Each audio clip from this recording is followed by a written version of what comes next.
Nandito tayo ngayon. Makikita natin ngayon dito yung ito yung ebidensya na nakuha doon sa karnaping na responde ng tropa natin, ano? Yung nakarnap nga dito sa May Pasay kung saan nag-click yung GPS at dito nga sa Antipolo. So na-respond yan. Ito ang nakikita sa inyo, ha? Maniwala kayo sa hindi. 12 hours lang po. Ganito na po nangyari sa isang bagong-bagong van. Ulitin ko, in a span of 12 hours, pag hindi kayo nag-ingat, ganito naman ang mangyayari dun sa pinaparentahan yung mga sasakyan.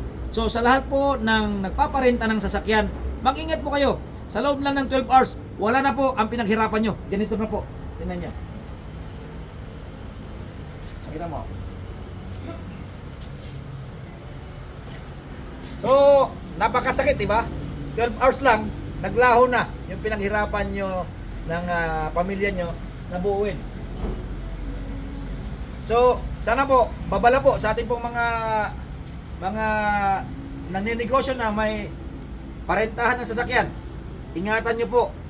Please lang, extra effort, no? Ma-extra effort po kayo upang ma-secure kung sino ang katransak niyo kung ayaw nyo magaya sa may-ari nito. So, ulitin ko po.